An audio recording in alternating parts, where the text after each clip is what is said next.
안녕하세요. 9월 12일 월요일입니다. 오늘은 에베소서 5장 8절부터 14절까지입니다. 제가 읽겠습니다. 너희가 전에는 어두움이더니 이제는 주 안에서 빛이라. 빛의 자녀들처럼 행하라. 빛의 열매는 모든 착함과 의로움과 진실함이 있느니라. 주를 기쁘시게 할 것이 무엇인가 시험하여 보라.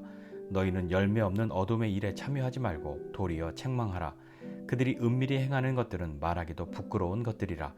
그러나 책망을 받는 모든 것은 빛으로 말미암아 드러나나니 드러나는 것마다 빛이니라. 그러므로 이르시기를 잠자는 자여 깨어서 죽은 자들 가운데서 일어나라. 그리스도께서 너에게 비추이시리라 하셨느니라. 아멘. 그리스도인을 표현하고 있는, 그리스도인을 상징하고 있는 단어나 어떤 이미지 표현 가운데에 대표적인 것이 빛입니다. 너희는 세상의 빛이다 라고 예수님도 말씀하셨으니까요. 그렇다면 우리는 언제부터 빛인가요? 태어나면서부터 빛인가요? 아니면 어느 특정한 순간부터 빛이 된 것인가요? 바울은 이야기하기를 전에는 어둠이었다. 너희가 전에는 어둠이었는데 이제는 빛이다. 빛의 자녀들답게 빛의 자녀처럼 그렇게 행하라 라고 말하고 있습니다. 근데 이제는 빛인데 어디에서 빛이냐면 주 안에서 빛인 것이죠. 주님 안에서 주님으로 말미암아 빛이 된 것입니다. 빛의 자녀가 된 것이죠. 우리는 생각할 때 어떤 빛인가 한번 생각해 보십시오. 우리는 이렇게 생각할 때도 있습니다. 나는 적어도 그래 뭐 엄청난 빛은 아니어도 내가 누구보다는 내가 조금 빛이지, 내가 쟤보다는 조금 더 빛이지 라고 생각할 때가 있지는 않으십니까? 저는 그렇게 생각했던 때가 있습니다. 그래 내가 저분하고는 비교할 게 아니지만 쟤보다는 내가 낫지, 쟤보다는 내가 조금 더 밝은 빛이지, 더 큰 빛이지 라고 생각할 때가 있는 거죠. 그런데 오늘 바울은 말하기를 누구보다의 어떤 그런 빛이 아니라 전에는 어둠이었는데 이제는, 그러니까 전과 이제의 구별이 있는 것이지 누구보다 무엇보다 그런 빛은 아니란 말입니다. 그러니까 전에는 어둠이었지만 이제는 빛인 거죠. 누구보다 빛, 쟤보다 내가 더 빛, 이 구별이 아니란 말입니다. 빛의 자녀들처럼 행하라, 빛의 자녀답게 행하라 라고 하는 것은 그렇게 빛의 자녀로 삶을 살아갈 때 빛의 열매를 맺어야 하는데, 빛의 열매는 뭐냐면 모든 착함, 의로움, 진실함입니다. 이것은 우리 삶의 거룩과 이어지죠. 거룩한 우리의 삶으로 나아가게 되는 것입니다. 빛의 자녀로 살면 하나님의 거룩하심을 기뻐하고 그 거룩하심을 쫓아 그 거룩한 삶으로 나아가 사는 것을 기뻐하는 것이죠. 그렇다면 누구를 기쁘게 해야 할까요? 바울은 주를 기쁘시게 할 것이 무엇인가 시험해보라. 테스트가 아니라 잘 살펴보라. 주님을 기쁘시게 할 것인지 무엇인지 한번 잘 생각해보고 잘 살펴봐 라고 이야기를 하는 겁니다. 우리는 누구를 기쁘게 하는 삶을 살아야 할까요? 우리가 사랑하는 분을, 그리고 우리를 사랑하시는 분을 기쁘시게 해야 하지 않겠습니까? 그것이 단지 그냥 그냥 되는 대로 살지, 그것이 아니라 내 기쁨만을 추구하고 내 기쁨이 최고지 라고 하는 삶이 아니라 주님의 기쁨을 생각하고 어떻게 해야 주님이 기뻐하실까 하는 것을 생각하고 살피며 사는 삶은 그냥 사는 삶보단 조금 더 소위 말해서 한 단계 좀 높은, 조금 더 거룩한 삶으로 나아가려고 하는 열망과 의지가 있는 그런 삶으로 자라나는 것 아니겠습니까? 그래서 열매 없는 일에 참여하지 말고 오히려 그것을 책망하라 라고 바울은 말하고 있습니다. 그래서 책망받는 것들은 빛으로 말미암아 드러나는 것이다 라고 이야기하는 것이죠. 빛은 책망하는 겁니다. 하고 손가락질하는 것이 아니라 어둠을 드러내는 것이고, 그것이 옳지 않다라고 하는 것을 드러내는 것이죠. 앞서서 바울이 말한 빛의 자녀로 살아. 너희 전엔 어둠, 이제는 빛이라고 이야기하는 것은 누구보다 빛이 아니라 나보다 못한 것과의 비교가 아니라 빛이신 하나님, 그러니까 절대 빛이신 하나님과 그 하나님께로 나아가는 삶, 그 하나님을 닮은 삶, 그 하나님이 기준인 삶으로 빛의 자녀인 삶을 살아가는 것이지, 죄보다는 이것을 버려야 한다는 것이죠. 그래서 빛으로 드러나게, 빛은 비추는 것이잖아요. 빛의 속성은 비추는 것이잖아요. 빛은 밝은 곳에도 필요하고 어두운 곳에도 필요한 겁니다.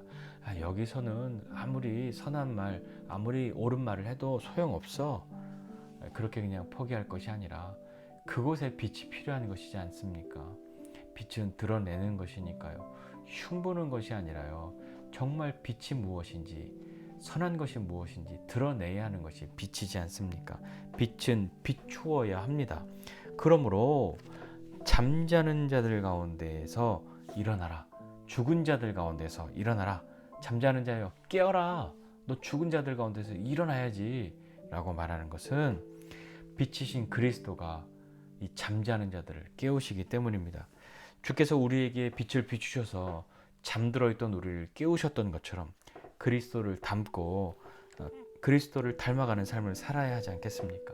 더군다나 우리 매일매일 삶을 살아가면서 어떤 때에는 굉장히 빛의 자녀처럼 열심히 사는데, 어떤 때에는 무슨 빛의 자녀야 라고 고민도 안 하고 아예 생각하지도 않고, 언젠가 갑자기 나 이렇게 살면 안 되는데 라고 하는 후회와 이런 것이 밀려오는 그런 때를 만나기도 하는데, 우리는 잠들지 않아야 합니다.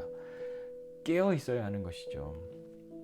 죽은 자들 가운데에서 깨어 있어야 하는 것입니다. 세상에서 삶을 살고 있지만, 죽은 자들 가운데 살고 있지만, 별의별 사람들 가운데서 함께 살고 있지만, 우리는 잠들지 않고 깨어 있어야 하는 것이죠. 그것은 나를 각성시키려고 무엇인가 뺨을 때리고 그러는 것이 아니라, 그리스도께서 비추신다는 것을, 그분이 나를 사랑하셔서 비추신다는 것을, 나를 빛의 자녀로 부르셨다는 것을, 빛의 자녀답게 살아야 한다는 것을 깨닫고 그 힘을 의지하고 주님을 의지하여 사는 삶으로 나가야 하는 것 아니겠습니까?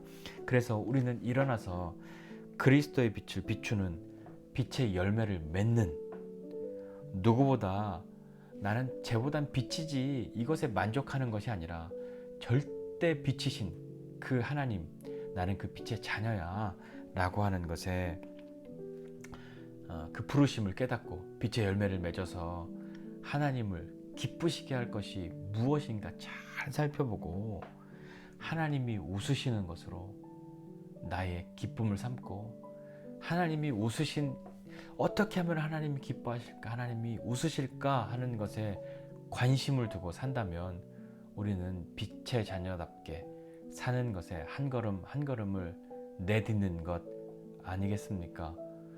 오늘 하루 삶을 살아가면서 어떻게 하면 하나님이 기뻐하실까 한번 생각해 보시지 않겠습니까?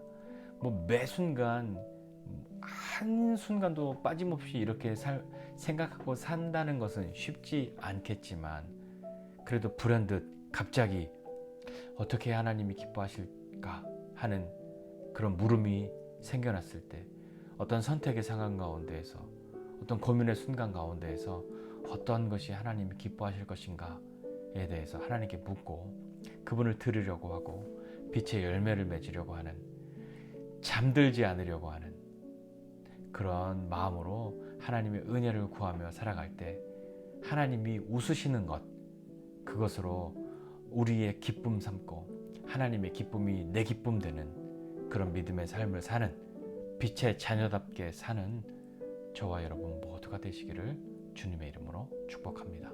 기도하겠습니다.